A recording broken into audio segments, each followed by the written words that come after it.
ፍጹም ሰው ፍጹም አምላክ ነው ይሉናል። በመጀመሪያ ደረጃ ፍጹም ሰው ፍጹም አምላክ የሚል የመጽሐፍ ቅዱስ ጥቅስ የለም። አንድ ሁለተኛ ትርጉሙ ሳይጋጭባችሁም ወይ ነው የምንላቸው። እንዴት ካሉን ፍጹም ሰው እኮ ማለት አምላክ አይደለም ማለት እኮ ነው ትርጉሙ ራሱ።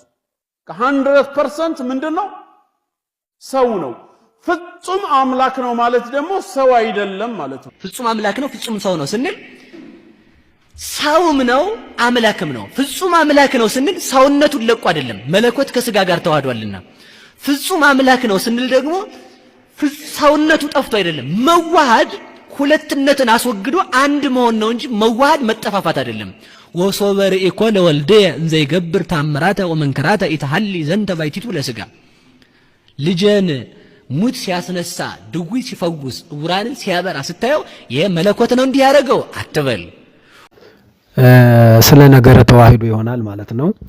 በተለይ አንዳንድ ወንድሞቻችን አንዳንድ በሌላ እምነት ያሉ ሰዎች ይህንን ጉዳይ በጣም አላስፈላጊ መስመር እየሰደዱት ስለሆነ አላስፈላጊ ትርጉም እየሰጡ ስለሆነ ይህንን ከሃይማኖት አንፃር ከመጽሐፍ ቅዱስ አንፃር እንዴት ይታያል የሚለውን ነገር ለመናገር ፈልገን ነው።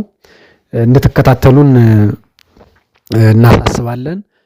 በመጀመሪያ ነገረ ክርስቶስን ስናይ ወይም ደግሞ ነገረ ተዋህዶን ስናይ በጠቅላላ ስለ ምስጢረ ሥላሴ ስናወራ አንድ ልብ ላስገነዘባችሁ የምፈልገው ነገር አለ። አንደኛው ምንድነው? የክርስቶስ መምጣት ከሰው አስተሳሰብ በወጣና በጣም ከፍ ባለ ሁኔታ ነው የሆነው። ይሄ ማለት ነው የዓለምን ጥበብ ኦቨርራይድ አድርጓል። ዛት ሚንስ ሽሮታል ማለት ነው። የተለያየ ሰው የሚያስቀምጠውን ፍልስፍና የተለያየ ሰው የሚያስቀምጠውን ትንታኔ በሻርና ባፈረሰ ሁኔታ ነው ራሱ ባወቀው ራሱ በሐሰበው ነው ያደረገው። ለምሳሌ እናንሳ። ክርስቶስ ሰው ሆኗል፣ ተወልዷል፣ ከመቤታችን ተወልዷል።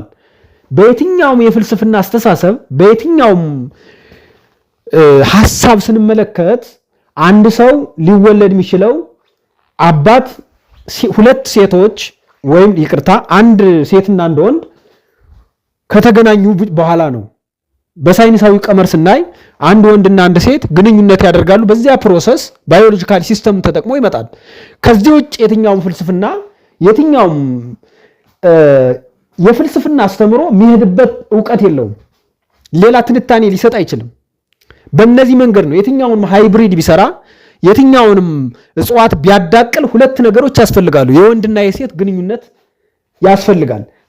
ከሰው እይታም ስንወጣ ወደ እንስሳትም ስንወስደው ወደ እጽዋትም ስንወስደው ይሄ ፕሪንሲፕል ግድ ይላል። ከዛ ውጭ አንድ ሲንግል ሴት የሆነ ነገር ወንድ ልጅ እንዲወልድ ማድረግ አይቻልም። ይሄ የዓለም ጥበብ ነው። ክርስቶስ ግን ያደረገው የዓለምን ጥበብ ሽሮ ነው። አምላክ ያሰኘውም ይሄንን ዕውቀት ስላወጣ ነው። ከዚህ ዕውቀት በላይ ሆኖ ስለመጣ ነው። ለምሳሌ ሴት ያለ ወንድ አትችልም። ጌታችን መድኃኒታችን ኢየሱስ ክርስቶስን ሲወለድ ያለ ወንድ ዘር ተወለደ። በእህቱም ድንግልና በእህቱም ማይፀን ወንድ ሳይገባ በመላኩ በቅዱስ ገብርኤል ብስራት ብቻ ተወልደዋል። ዓለም ከመፈጠሩ በፊት በምን በአባት ያለ እናት ከመቤታችን ሲወለድ ያለ አባት ተወልደዋል።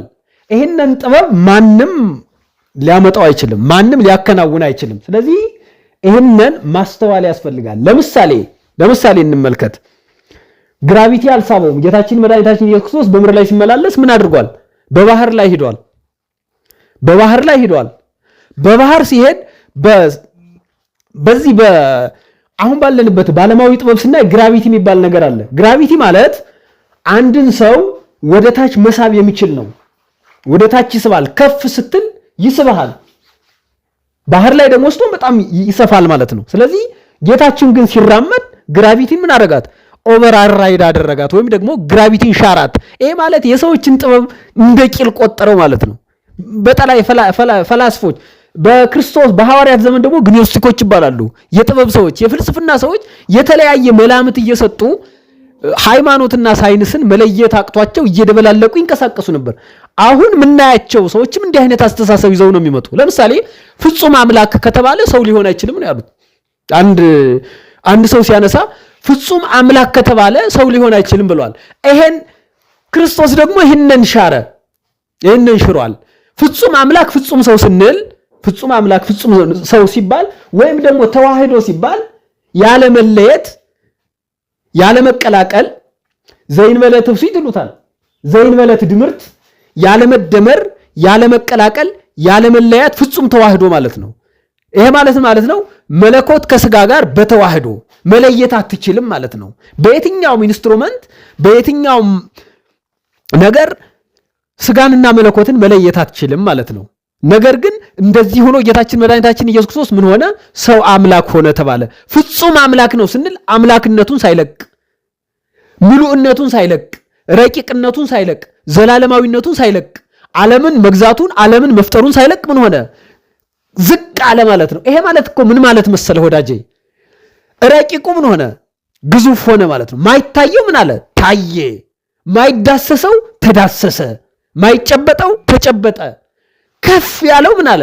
ዝቅ አለ ማለት ነው። ለምን ከተባለ በሰው ልጅ ውድቀት የወደቀው የሰው ልጅ ስለነበር፣ የጠፋው የሰው ልጅ ስለነበር፣ ዕፀ በለስን የበላ የሰው ልጅ ስለነበር ምን ሆነ? መለኮት በተዋህዶ ሰው መሆን ተገደደ ማለት ነው። ስለዚህ ፍጹም አምላክ ስንል ሰውነቱን ሳይለቅ ነው። ፍጹም ሰው ስንል ደግሞ ተራበ እንላለን። የተራበው ማን ነው? አዳም ስለነበር። የተራበው ማን ነው? የሰው ልጅ ስለነበር ተራበ እንላለን። ነገር ግን በምኑ? በፈቃዱ። ነገር ግን በምኑ ተራበ? በፈቃዱ፣ በራሱ ፈቃድ፣ ራሱ ወዶ ፈቅዶ ለማዳን ሰዎችን ለማዳን ሰው የሆነው በምኑ ነው? በራሱ ፈቃድ ነው። በራሱ ፈቃድ፣ በአባቱ ፈቃድ፣ በመንፈስ ቅዱስ ፈቃድ። ምክንያቱም ፈቃዳቸው አንድ ስለሆነ። የሥላሴ ፈቃዳቸው አንድ ነው። የተለያየ ፈቃድ የላቸውም። የአብ ፈቃድ የወልድ ፈቃድ ነው። የመንፈስ ቅዱስ ፈቃድ የአብ ፈቃድ ስለሆነ ማለት ነው። ስለዚህ ፍጹም አምላክ ስንል ፍጹም ሰው ስንል ከፍልስፍናው ዓለም ወጠን በመጽሐፍ ቅዱስ እይታ በሃይማኖት አስተምሮ መሆን እንዳለበት ማስተዋል ያስፈልጋል ማለት ነው። ይሄ ማለት ምን ማለት ነው? ሰው ምን ሆነ ማለት ነው? አምላክ ሆነ ማለት ነው። ሰው አምላክ ሆነ። አምላክ ምን ሆነ? ሰው ሆነ። አምላክ ሰው ሆነ ስንል ምሉ የሆነው አምላክ በዓለም ውስጥ ላይ ከዓለም ውጭ የሆነው አምላክ ምን ሆነ? የሚጨበጥ የሚዳሰስ ሆነ። ራሱን ዝቅ አደረገ ነው። ሰው የሚሆነው የሚጨበጠው ደካማው ሰው ደግሞ ምን ሆነ? መለኮት ሆነ ማለት ነው። በተለይ በሃይማኖት አባቶቻችን እንደነገሩ እንደዛ ነው። ስለዚህ ይህንን ነገር ታሳቢነት ውስጥ በማስገባት መረዳት ያስፈልጋል ማለት ነው። ስለነበረን ጊዜ ይቆየን። ወስብሐት ለእግዚአብሔር።